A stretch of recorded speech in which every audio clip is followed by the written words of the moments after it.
Well, good afternoon, everyone, and welcome. My name is Rod Smola, and I'm the president of the Vermont Law and Graduate School, and it's my pleasure to welcome you to the honorary degree lectures for this year. Commencement is a time of emotion and family and joy and celebration, but it can also be an occasion for learning and genuine intellectual discourse, and that's the portion of this weekend that we're going to enjoy right now. As we first pay tribute to Don Baur through a eulogy and some presentations about his contributions to scholarship and to advocacy, and then we get to hear from our other honorary degree participant, Bruce Duthu, and his extraordinary work in the field of American Indian law. And so welcome, enjoy, sit back, and I'll now ask Jenny Rushlow, the Dean of the School for the Environment and the Interim Dean of the Graduate School, to introduce the portion of the program that honors Don Baur. Come on up, Jenny.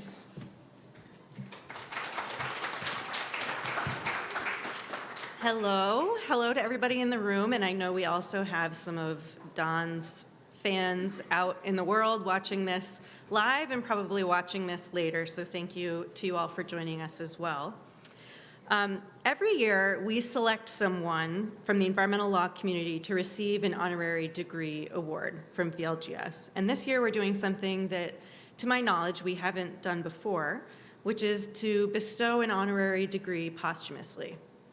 And this year's environmental honorary degree goes to Donald C. Baur. Don passed away last year, just a few months after teaching here at VLGS in our summer session. Don was a legal advocate for animals, national parks, and the environment.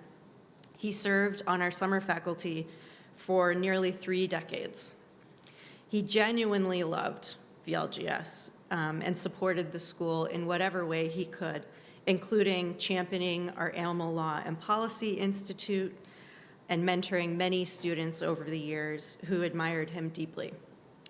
He primarily taught our ocean and coastal law class. His longtime co-teacher in that class is Tim Eichenberg, and Tim has joined us here from San Francisco to deliver a eulogy today and to accept the honorary degree on Don's behalf tomorrow. So I'd like to introduce you to Tim first. Tim Eichenberg is an environmental lawyer. As the former chief counsel of the San Francisco Bay Conservation and Development Commission, he helped develop the nation's first comprehensive policies and regulations on climate change. He also has served as legal counsel for the California Coastal Commission, Ocean Conservancy, Oceana, the Marine Law Institute, and the Environmental Defense Center, where he engaged in environmental litigation, lobbying, and rulemaking. And so, Tim, if you'd please come give us the honor of honoring Don, that would be wonderful. Thank you.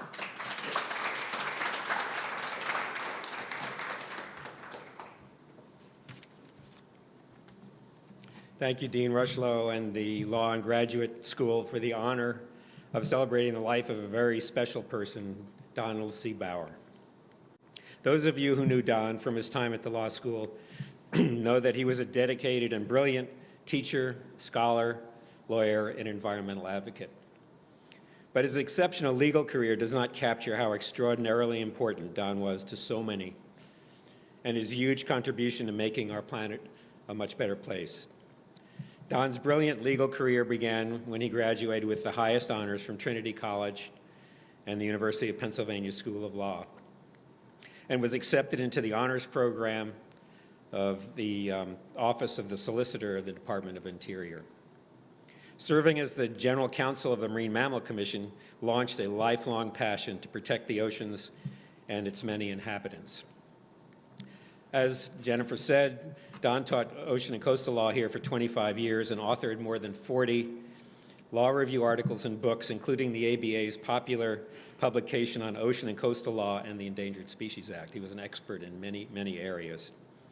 And as a partner for Perkins Coie, he was a role model for students on how lawyers can ethically represent corporate clients to do the right thing while providing critically important pro bono legal services for the conservation community, and this is not an easy task to navigate. As a champion of numerous and significant conservation issues, which Professor Winders will describe in greater detail, Don's contributions were enormous. As sole counsel for Friends of the Sea Otter for more than 30 years, Don was as responsible for anyone for the survival and the recovery of the California sea otter, nearly hunted to extinction in the early 20th century.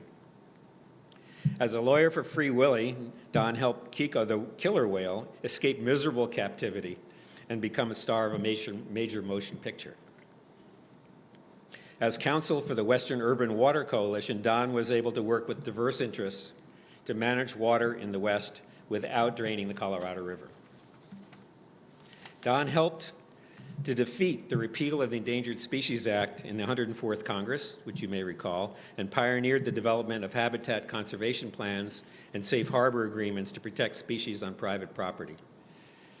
As a skilled litigator, Don enforced TEDS, the turtle excluder device requirements, to protect endangered Kemp's Ridley sea turtles from drowning in shrimp nets in the Gulf of Mexico, and protected wild dolphins from harassment under the Marine Mammal Protection Act.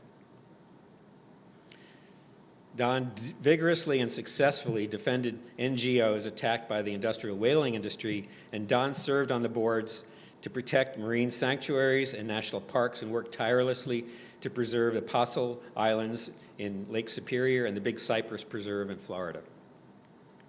Clearly, Don left the earth a better place than he found it. Don's superpower was that he was completely undaunted by obstacles. Whether it was an obstinate government official, a contrary judge, or divisions among other environmental NGOs, which happens now and then, as we all know, Don would resolve the problem with grace, unfailing patience, and dogged persistence. I never knew Don to fail. Don's other superpower was that he respected and was respected by those he worked for as well as those he opposed. He personified how a successful and effective lawyer could also be a good, decent, and honorable person. But that's only part of who Don Baur was. Ultimately, the measure of a person is how they affect and enrich others. And Don affected and enriched many, many lives. He was a devoted father and husband to Christopher and Phoebe, and we can only mourn their immeasurable loss. He was a generous mentor to hundreds of students over the years, launching numerous careers to carry on the work to which he devoted himself. And he inspired many others, including myself, through his positive energy, his warmth, kindness, generosity, humility, and compassion. If he was your friend, he was your friend for life. And because he was such an extraordinary person, he could rope you into working on any of his many issues. Personally, I can't remember ever being able to say no to Don, despite wanting to many times. Like the time I answered the doorbell one day to find a 4-foot stack of boxes containing the Nantucket Wind Energy Project, and all I had to do was read a 10,000-page EIS. But I'm glad I never said no to Don, because our collaborations became some of my most rewarding professional experiences, including my time teaching here at Vermont Law School with Don. And finally, we can't ignore Don's sense of humor, and I've been struggling for the words to describe it. I settled on nefarious, but I also considered notorious, wicked, and infamous. But they were all in good fun. To a friend in the Pacific Northwest preparing an earthquake kit, he sent a bag of dehydrated water, and the instructions said, just add water. After visiting friends, these tiny peeps, these little marshmallow chicks that he loved to bring on camping trips, would turn up mysteriously under pillows and bathroom cabinets and clothes closets after he left. Our exams were fun and entertaining because Don would instruct our students to write things like Star Trek episodes where the sentient earthlings were the whales, not us, or screenplays for disaster movies where the students had to create and implement policies to avert climate catastrophes. And he would invent wacky names like I Am Crude as the head of the oil company, Sky S. Failing and Don Q. Hody were the environmental plaintiffs, Darcy Blows was the aquarium director, and Payne N.R. Butt was the staff director of the Senate committee. A colleague and close friend summed up what we all thought of Don. Don had the most benevolent heart, the sharpest mind, and the passion for making the impossible possible. His life touched so many, human and non-human alike. Don, we thank you for inspiring us and making our world a better place. You will be sorely missed by those who knew and loved you and by succeeding generations who lost a hero and a champion. We were enriched and blessed to know you.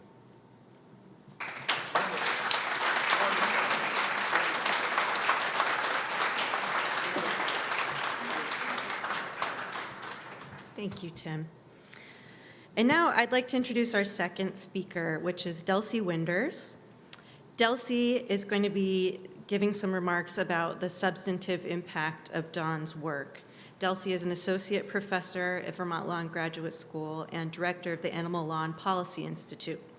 She came to us from Lewis and Clark Law School, and before that, she was vice president and deputy general counsel at the Pegasus Foundation. Thank you, Delcy.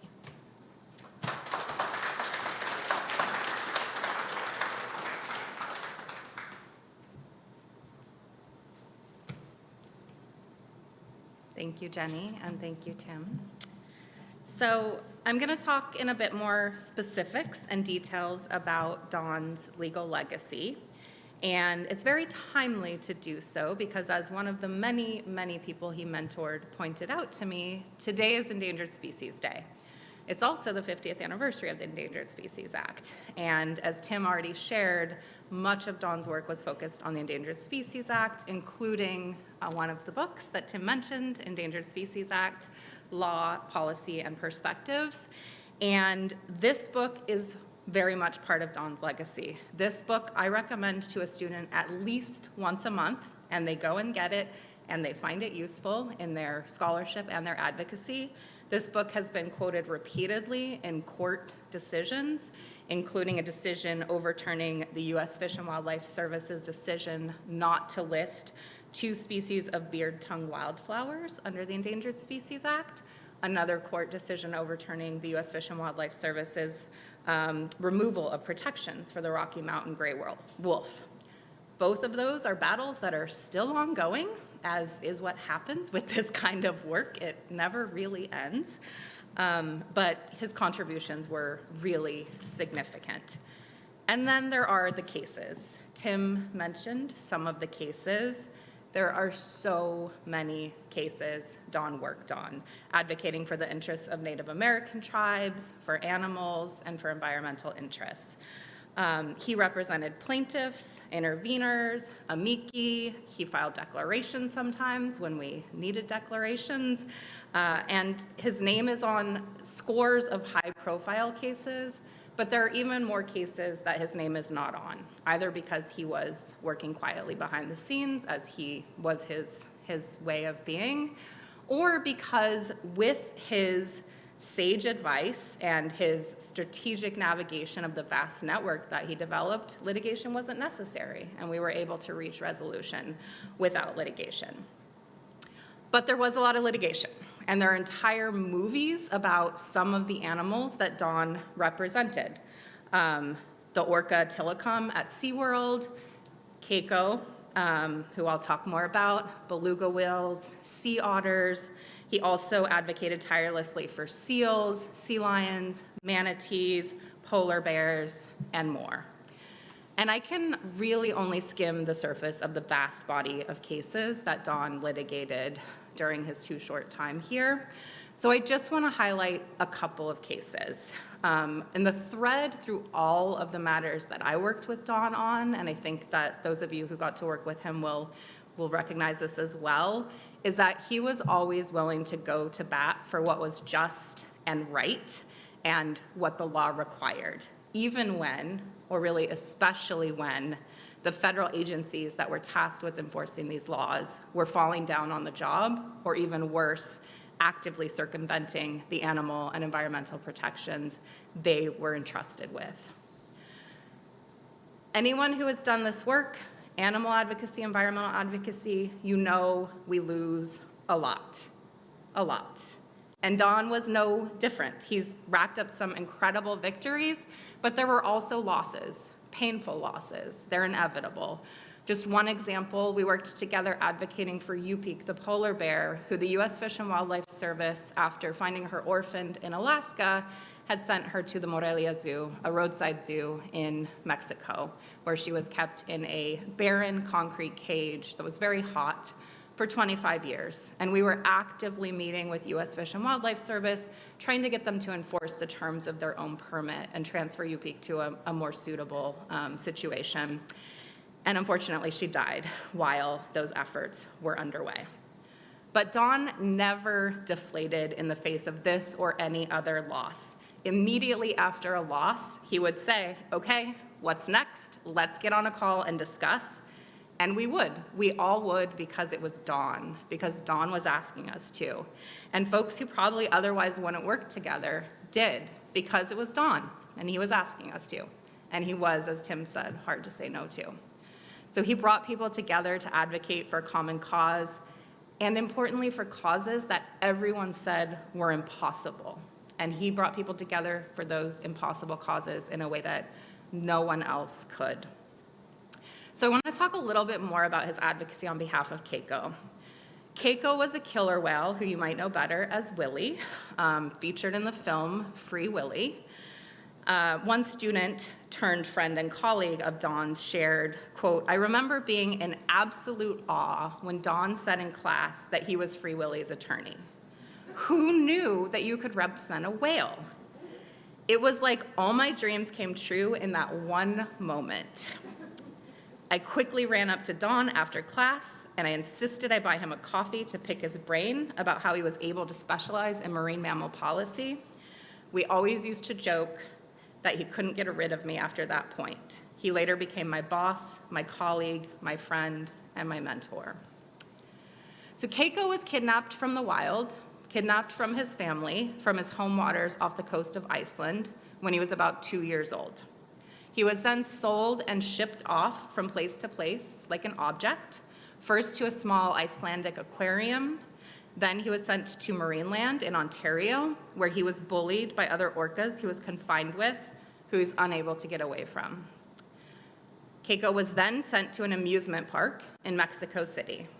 And that's where filmmakers found him when he was about 15 years old in a small concrete tank, all by himself, underweight, with a skin infection, breathing in smog, eating warm, dead fish, his teeth ground down from gnawing at the sides of his tank, his dorsal fin drooping.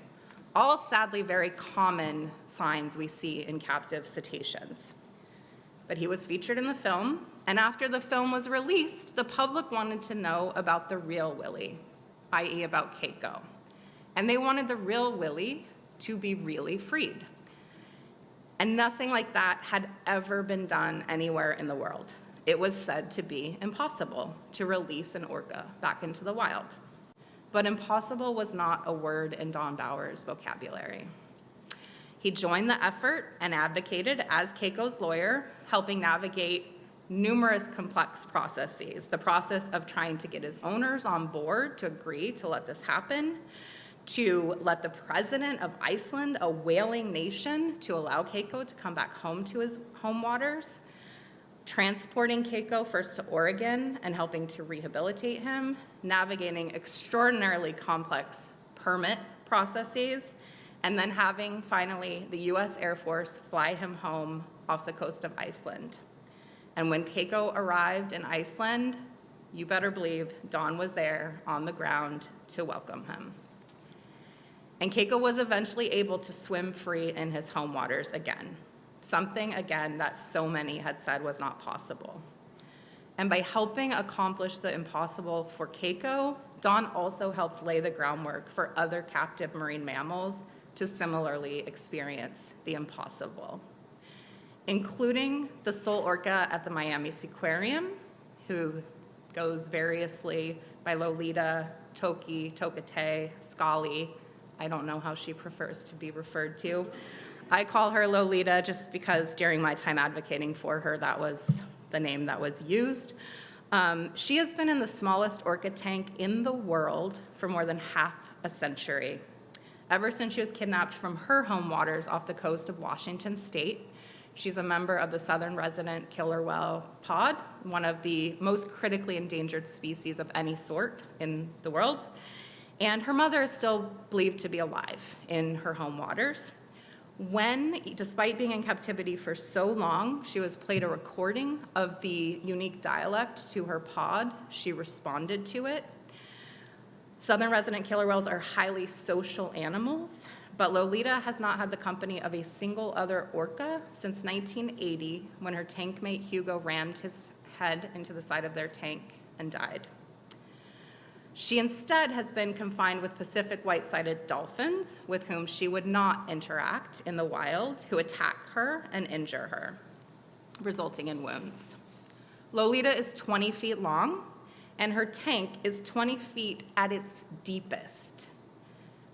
It's 80 feet across at its widest. So she cannot dive any distance whatsoever. She cannot swim any meaningful distance. Orcas in the wild swim up to 140 miles every single day, and they dive hundreds, sometimes even thousands of feet deep. She also lacks shelter from the sun. If you look at an aerial view of her tank at the Seaquarium, the stadium all around it for the public to watch her has shade over it, but her tank does not. So there are times during the day when she cannot get out of the sun. As a result, she suffers from ongoing eye and skin conditions. And folks have been advocating for Lolita for decades. They've been pushing back against the US Department of Agriculture and the National Marine Fisheries Service's failures to protect her under the laws that they were entrusted with. I myself have the dubious distinction of losing on Lolita's behalf in the US Court of Appeals for the 11th Circuit, not once, but twice.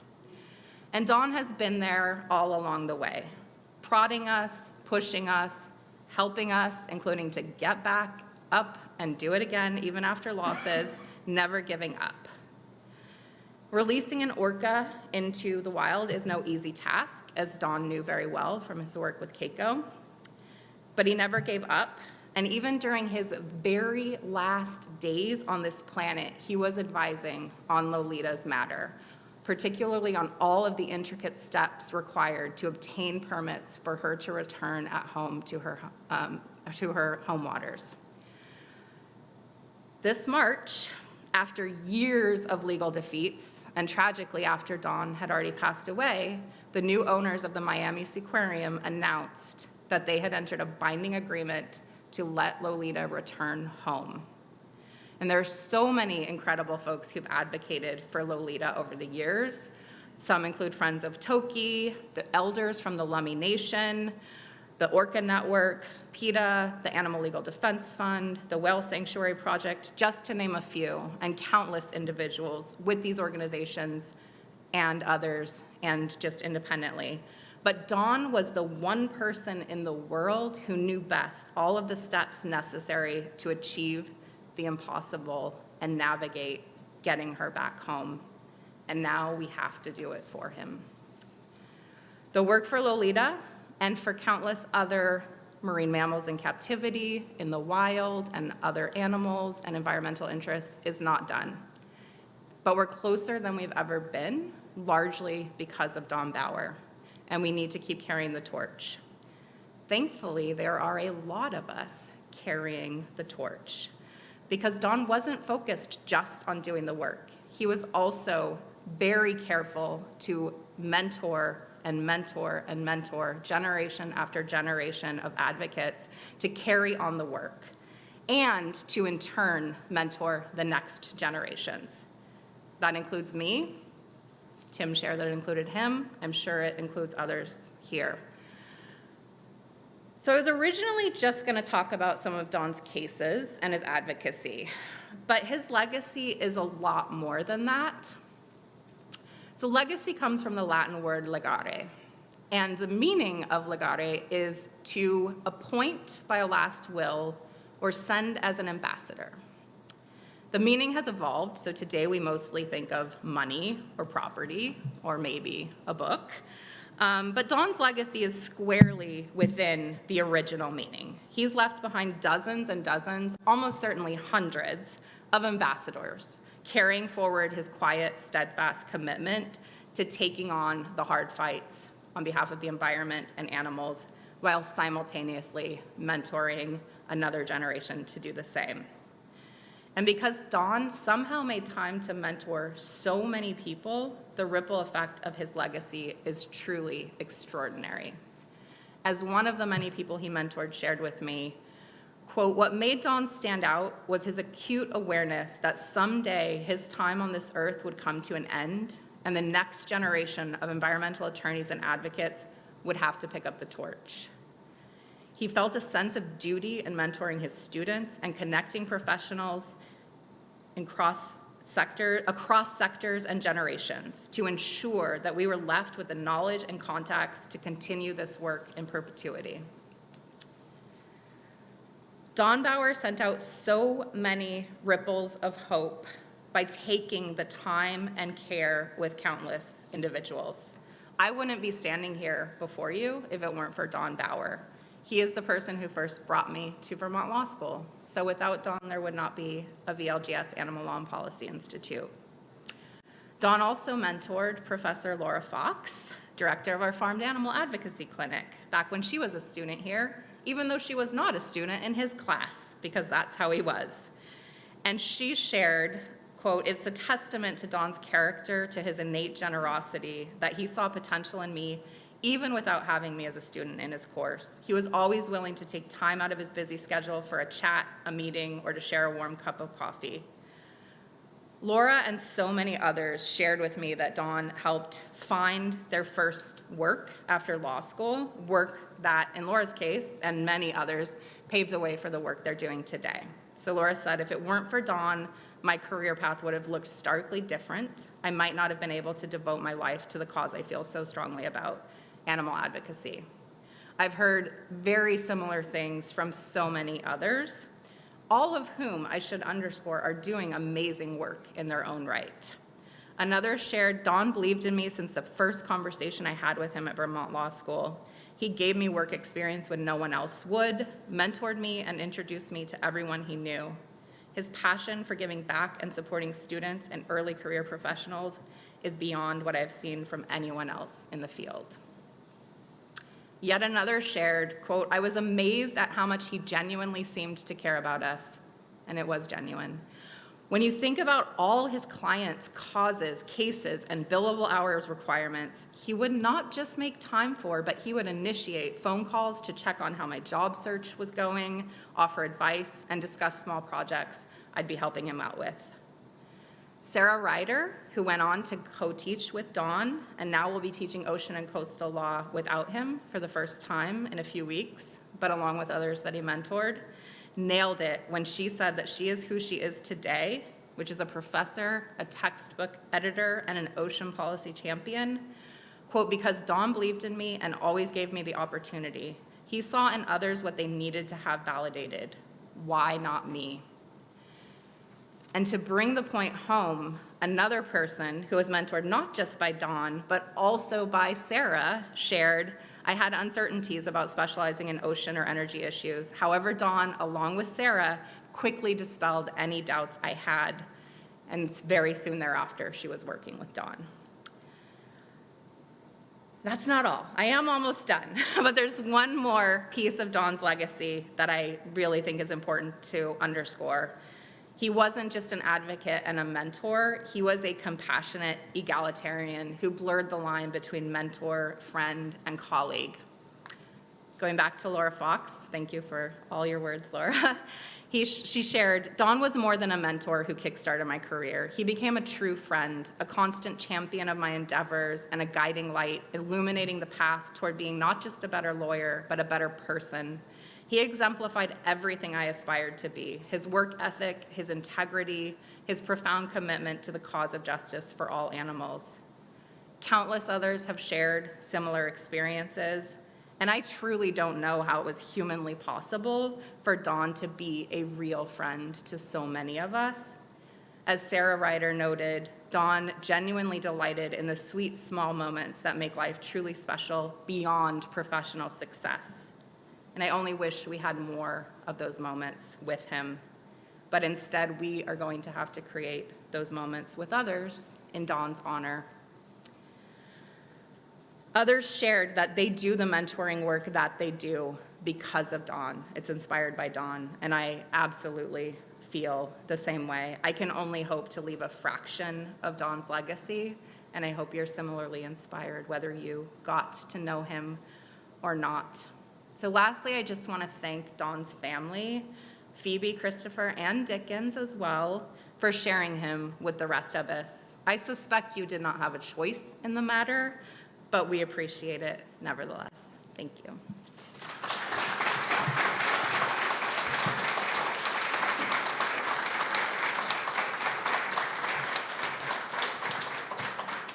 Thank you both so much. I just wanted to let folks know who are here for Don that we have a little notebook where you can leave some notes that we are going to send to the family. And to anybody who's watching online, we are going to find a way for you to send us those notes too. The notebook is over here by the door. Thank you all so much.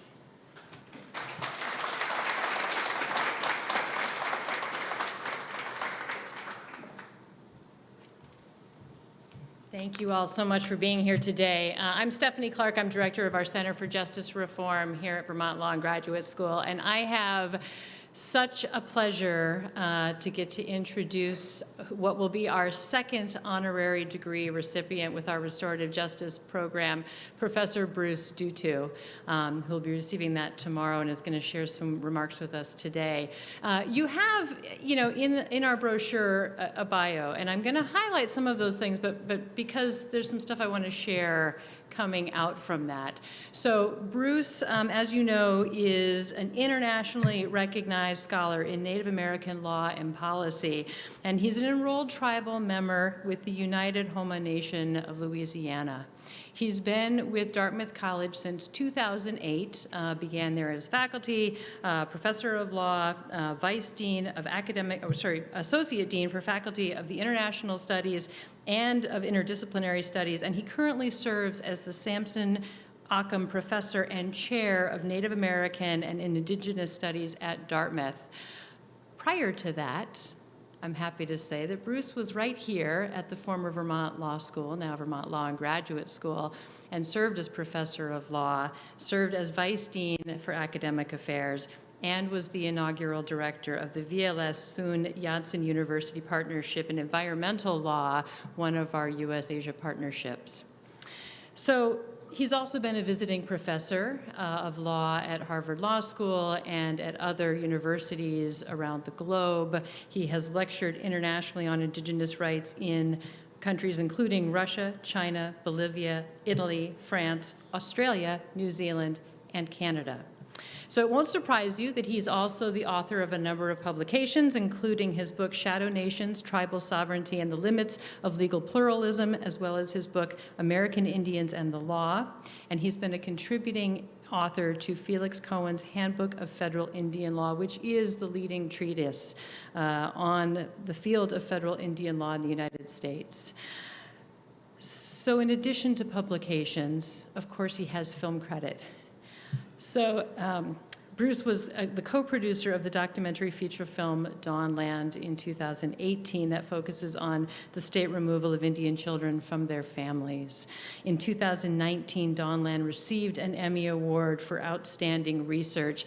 And I mention all of this because this is the place where I got to be introduced to Bruce. So in 2017, we hosted the International Restorative Justice Conference, Global Unity and Healing. And with all of this background, globally, people told me as I was coordinating this conference, you need to reach out to Bruce.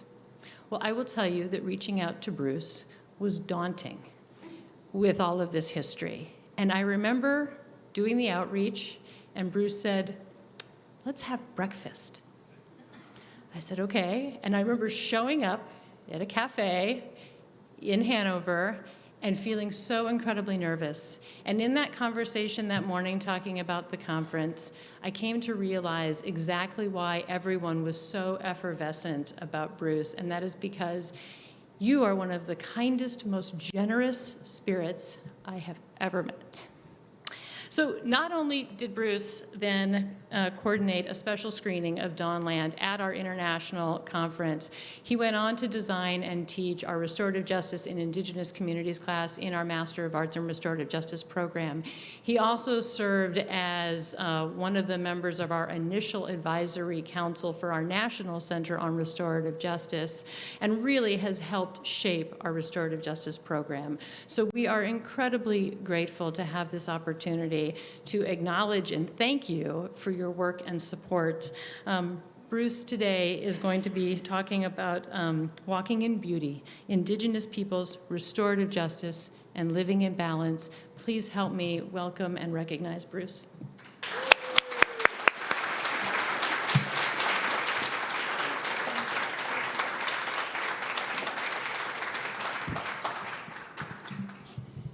Thank you very much. It's such an honor to be here, and my sympathies and condolences and sincere thanks to the Baur family. I can't tell you what it is to be connected with him and his legacy in this way, so thank you all very much for being here. I've got so many folk. Before I want to start my formal comments, just to say thanks to all my colleagues. It's so great to see so many of you here. Stephanie Wilbanks, of course, Dean Jay, my partner in crime, Pat Parento, my travel buddy and dear friend. Pat and I, some of you may know, traveled to Russia and to China. I always wondered why I would get this look when we go through airports, and they'd say, something must have lit up on their screen to say, what is this guy up to now? There you go.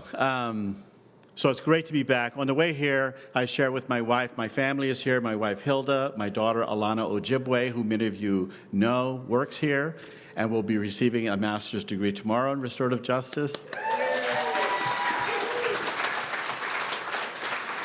One last quick story before I start my formal comments. On the way down here, I told Hilda, I said, I can never drive on Route 14 and not remember this story. I was coming down one day, I think I had been teaching here 3 or 4 years, just after you pass Sandy's little drive-in, my car broke down.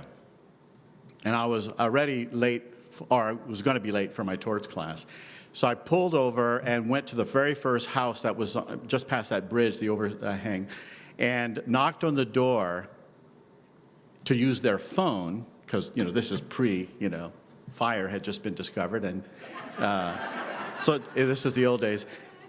And the door opens, and it's one of my tort students who answers the door with this petrified look on her face. And the first thing out of her mouth was, I was on my way to class. And I said, no, I'm not here to check up on you. We don't do that at Vermont Law School. So I'm not doing a house visit. I need to use your phone because we're not having class today.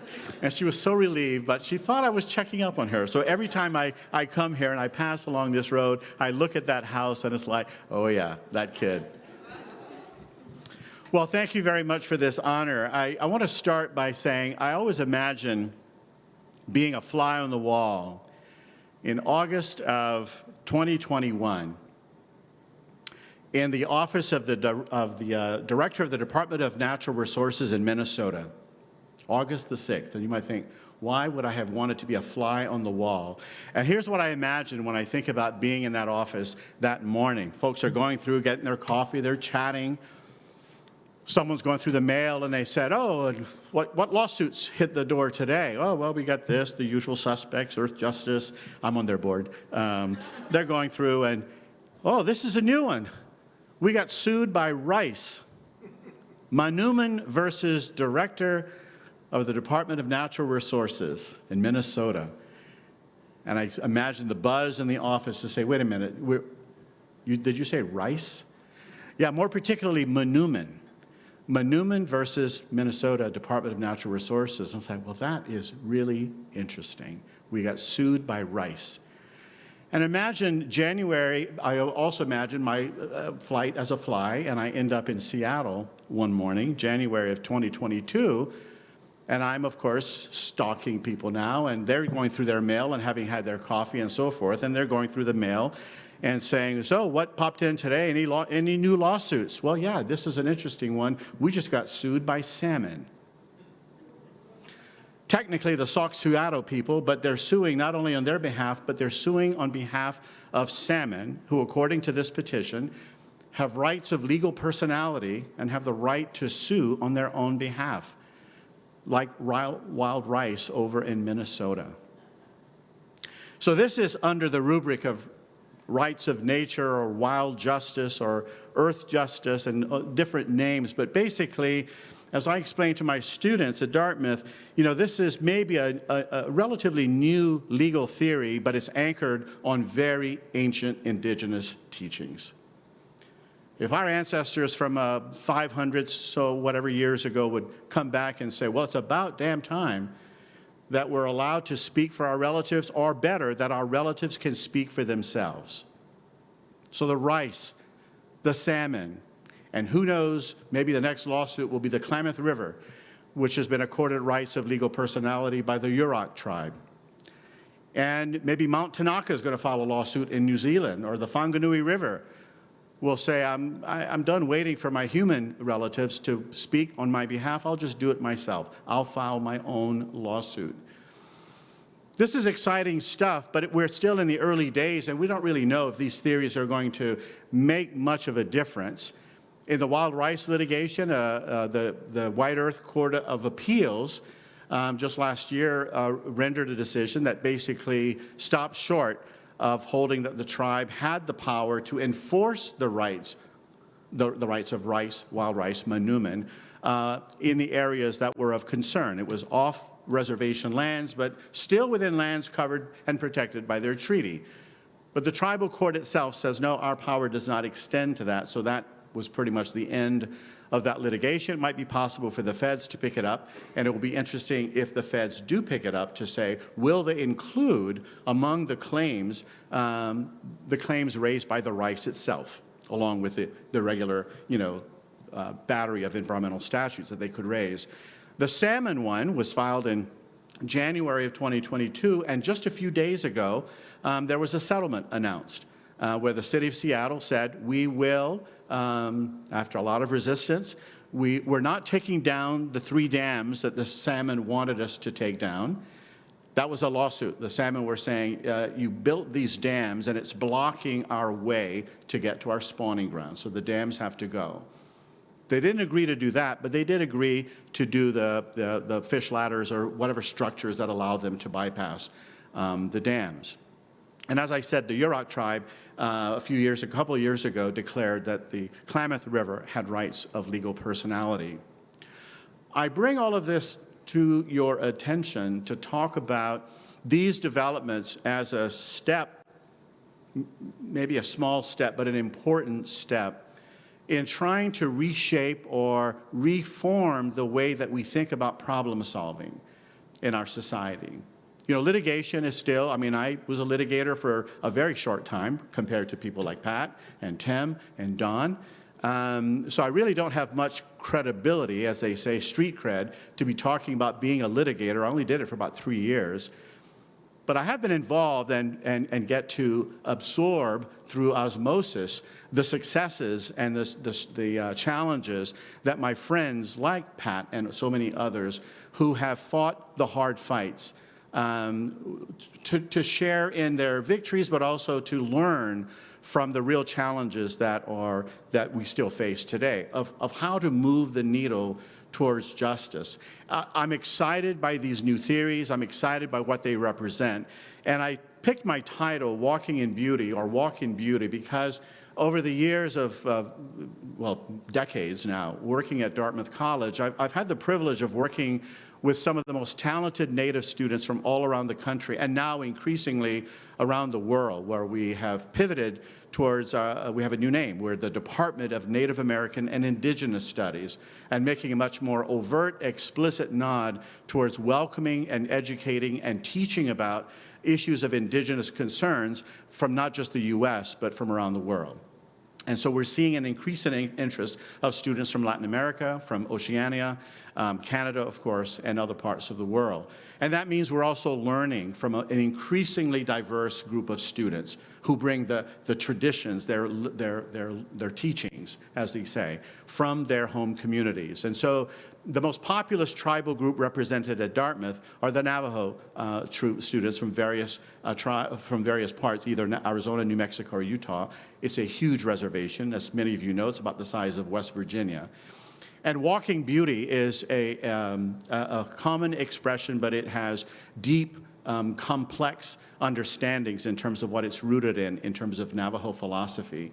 Walking Beauty, I picked as my title because I wanted to share a little bit about a concept of Navajo philosophy that is also a deep center of their legal traditions. It's part of the triad of customary or traditional law of Navajo people that I've often taught about, that I've written about, and I have been constantly learning about. And it's a principle called Hozho. H-O-Z-H-O. I'm not sure if I'm pronouncing that right, but some of my Navajo teachers have pretty much, that's about what it sounds like, Hozho. And what does it mean? What does Hozho mean?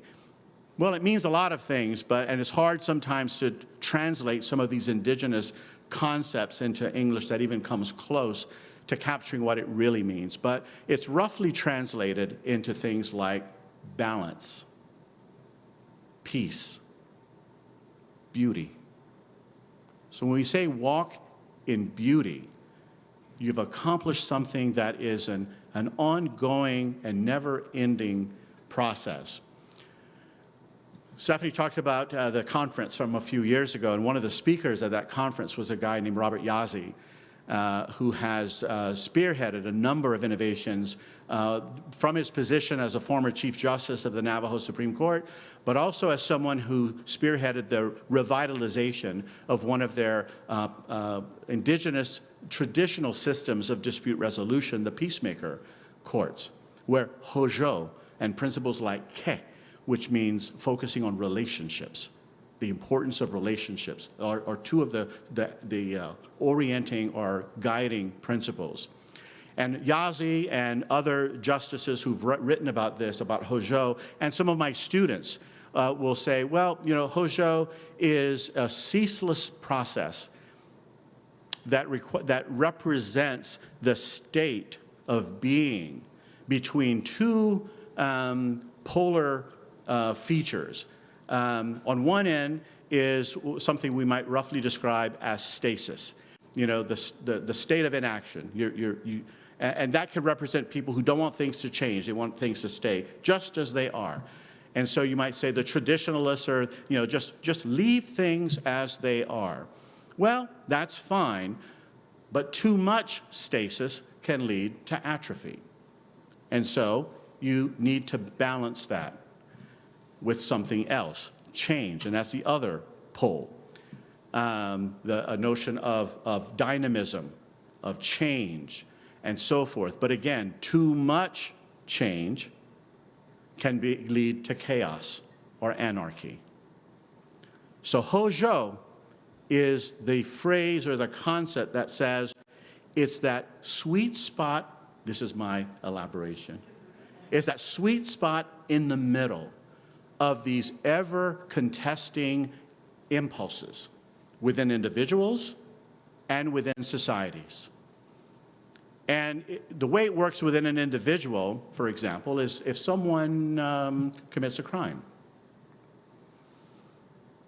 They might describe that person as someone who does not walk in beauty, someone who does not operate or live in a state of Hozho. They're out of balance. And so the impulse is not to say, well, then that person should go to jail. We lock them up. The answer is you just put them in jail for 5 years. That will fix them. Well, of course, we know that's not going to work. No, the impulse rather is to say, what led to this person getting out of balance? On which end of the pole were they? Too much change, too much radical, anarchy in their lives that proved to be disruptive, too disruptive? Or was it that they got stuck in a rut? Not enough change, not enough newness, not enough innovation, not enough imagination, not enough creativity? Did they feel that they just got stuck and life got uninteresting. You lose the will to live at that point. Too much stasis can be a killer. So that's Hozhou. But it's very complicated in terms of saying, so where are we on that spectrum? And notice, Hozhou is something that you constantly have to work at it. You're not always in a state of Hozhou. Reflecting on this talk, I was reminded, it's like, that sounds familiar to something, and I had to go back and do some reading on this, and lo and behold, though some of you may be surprised at where there's a parallel to this that I actually remember teaching here at Vermont Law School back in many decades ago. We used to have a course here called lawyering. I taught that for 2 or 3 years.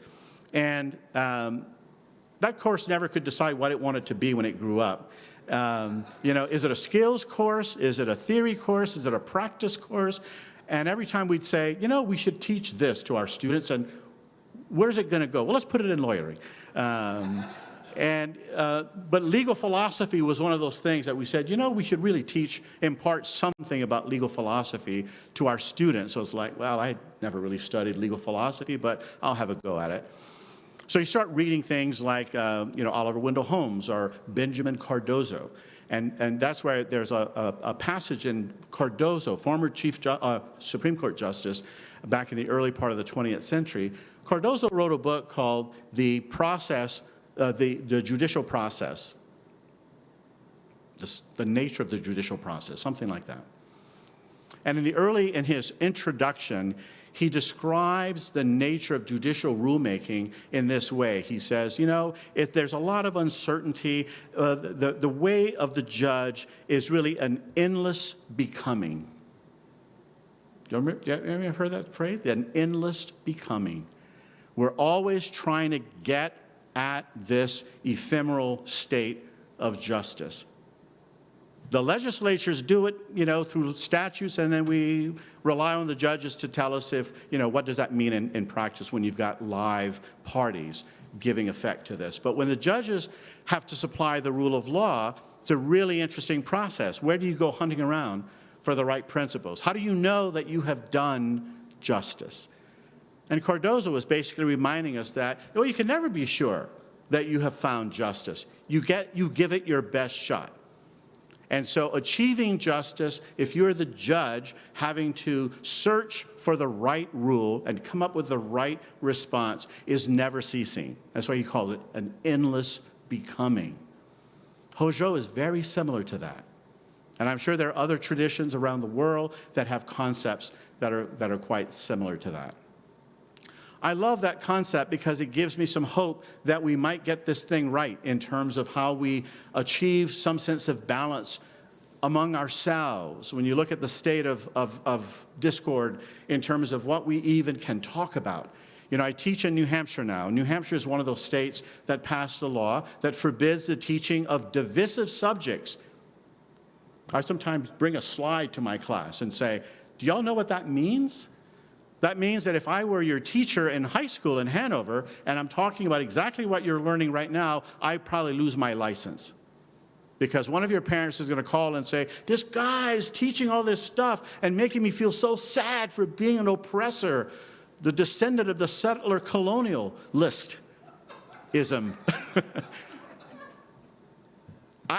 Teaching at a private institution, I don't really have to worry about that because, at least so far, the state's power doesn't really reach that. A footnote. I actually wrote to our general counsel at Dartmouth, and I said, what are we doing to support our colleagues at UNH and all the public schools to go fight that battle and to say, get these laws overturned? And the answer after, well, we don't have a policy. We'll look into it. A few days later, a few weeks later, I get a response that says, well, our general counsel says that because we're a private institution, it's not our fight. Yeah. That was my reaction. Well, and a few other words. To achieve justice, you need a backbone. You need to be able to know, this is my fight. This is not somebody else's fight. This is my fight.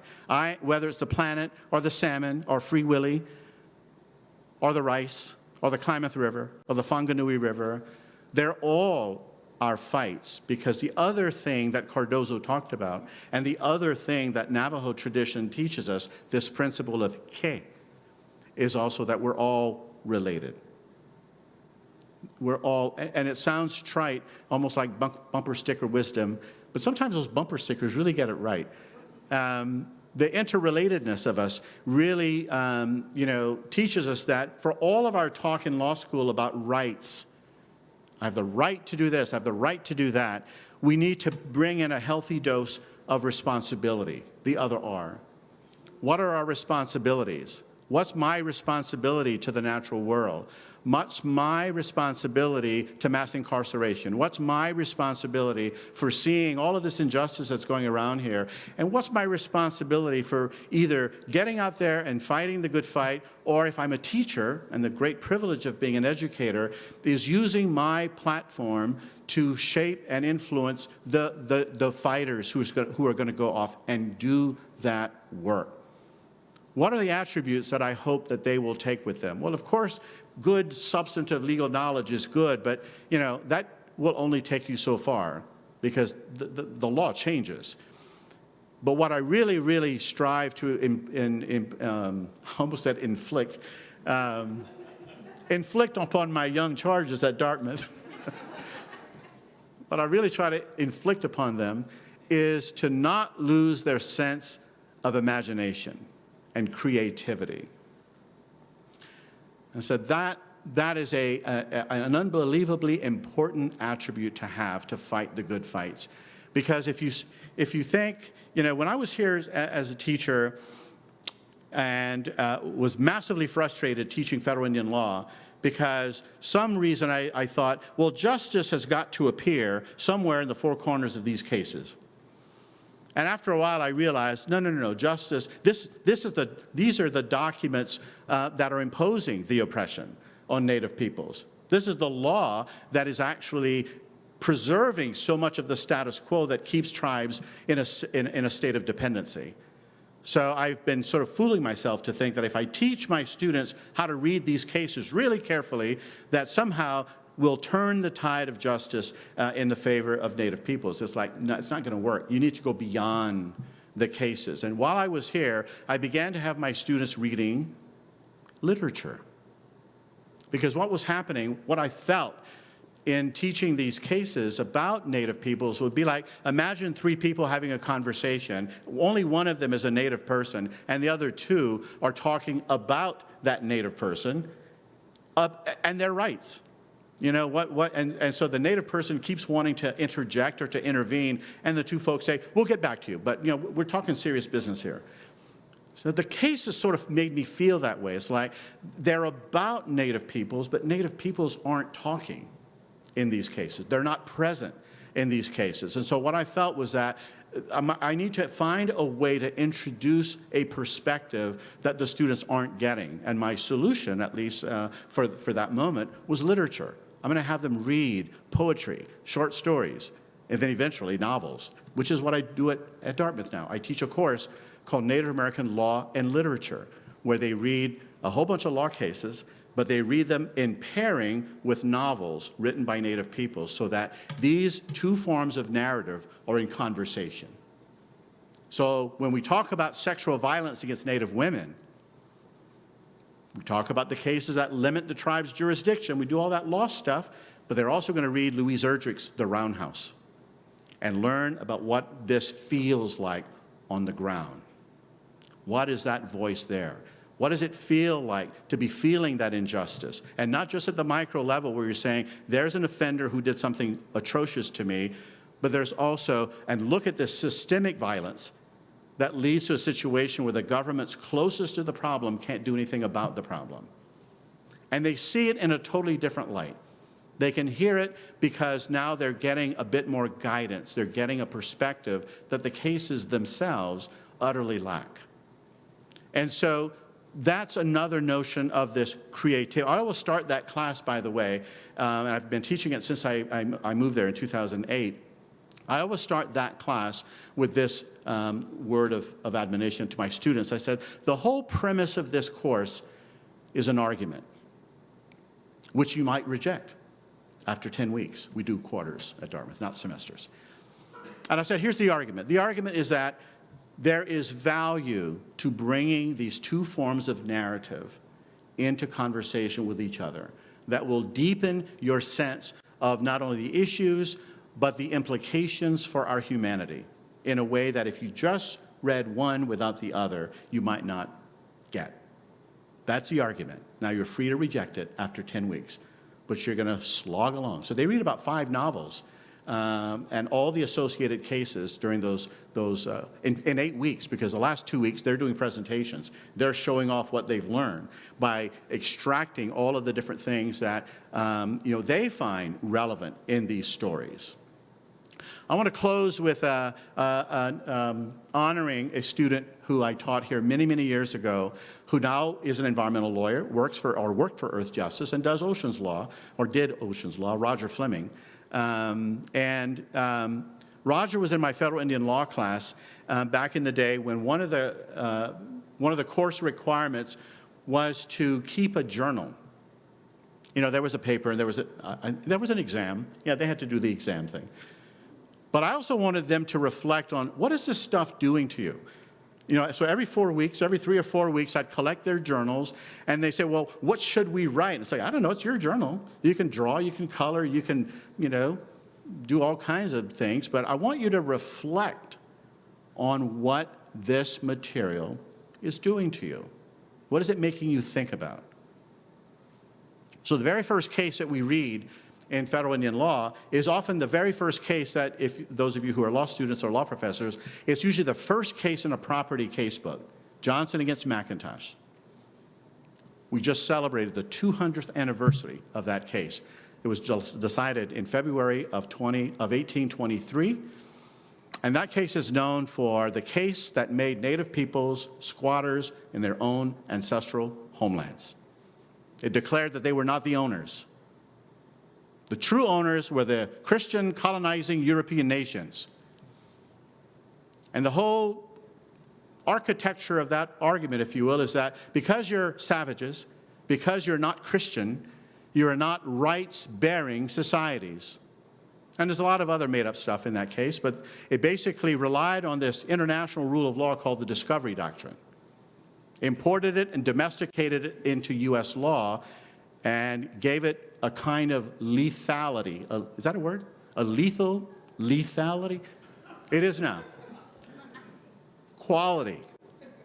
Because without firing a bullet, John Marshall had achieved something that the U.S. military had not yet been able to achieve, which is the severing of the tie, that close, intimate connection between Native peoples and their homeland. And they say, well, they don't even regard themselves as the owner, so we're not really disturbing anything. And it's because you're applying your own concepts of relationship to land. Right, mine, yours, let's fight. We're not owners. We're stewards. We're caretakers. We're relatives. So they read this opinion, Johnson versus McIntosh, and often the reaction from students is like, it doesn't read like a judicial opinion. It's like, why not? Well, it's not citing law. I say, oh, what is it citing? Well, I don't know. It's like it's all made up. It's like, you're right. It's all made up. So what are you going to do about it? Back to Roger. Roger writes in his little journal a profound story that I still teach today in all the years that he wrote this. He was troubled by Johnson against McIntosh, like most of my students, but here's what he did. He wrote a piece of fiction, and in his story, he was a time traveler, even gave himself a dog. So he says, my dog, I think the dog even had a name. We entered into this little device, we time traveled, and we appeared in the chambers of John Marshall. Poof, here I am, back in 1823. And Marshall is riding away. Looks up, there's this kid. Who are you? Well, I'm Roger. I'm a law student from the future. He had to explain what being a law student meant. And he says, so what are you doing here? He says, well, I'm a time traveler. I'm from the future, and Well, we've studied some of your work, sir, and I decided I'd try to come pay a visit. What are you working on? And Marshall says, well, I just finished writing an opinion. It's called Johnson against McIntosh. Coincidentally, we just finished reading that case in this course called Federal Indian Law. Fascinating. Tell me, man of the future, since you're studying this stuff, can I ask you, how does it turn out, for the Native people? Well, Justice Marshall, not so good. In fact, pretty bad. And a big part of it is what you just wrote in that opinion. So he proceeds to describe in painful detail how Johnson versus McIntosh was spun to work its lethal effects for Native peoples. Then he has Marshall looking at him squarely and said, well, I'm very sad to hear that. But let me ask you, man of the future, how would you have written this differently? That last line is why he got an A. Because notice what he did. He did not take his modern day moral sensibilities and applied it to a person who was working and living and operating in a totally different time frame, constrained by whatever, constrains us in this period. Imagine your work being examined critically 200 years from now and saying, how did we do? Why didn't you fight harder for the climate when you had a chance? Or the whales?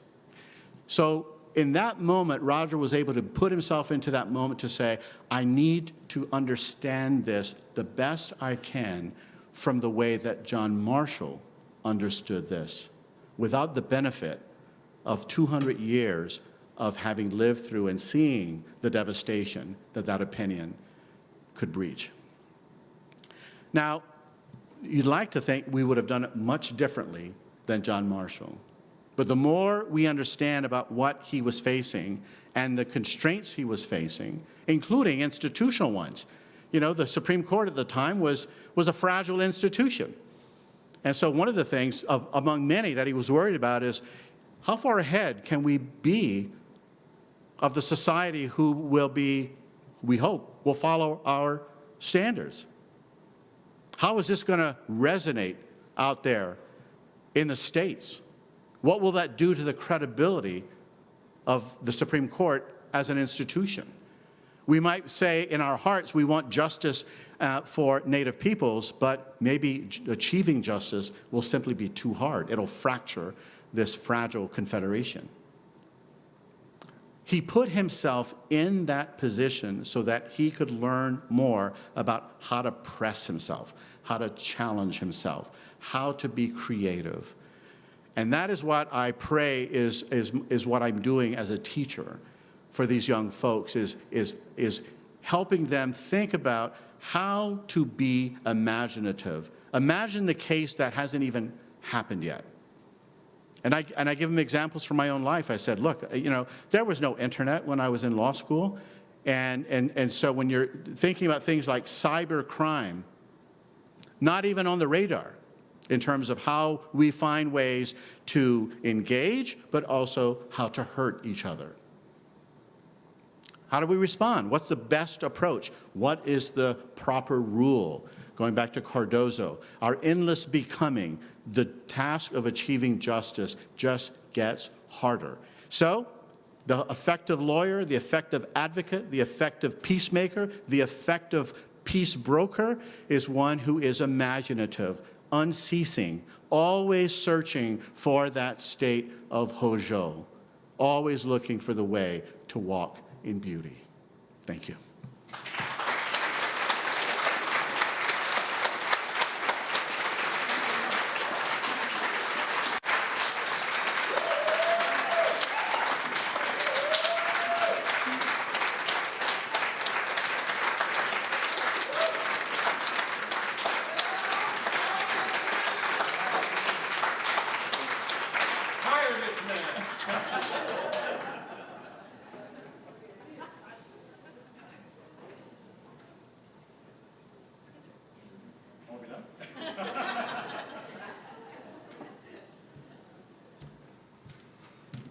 Well, someone just said, hire this man. How much justice can we afford? Let's have breakfast. So, works for me. I'll buy. Well, those were three magnificent presentations. It was so beautiful, Tim, to hear yours and the love you have for Don. Delcy, that was a tour de force and magnificent. And speaking of a tour de force, Bruce, one of the greatest lectures I've ever listened to, just magnificent. And I'm going to work the word hoju into the commencement ceremony tomorrow. Thank you all for coming.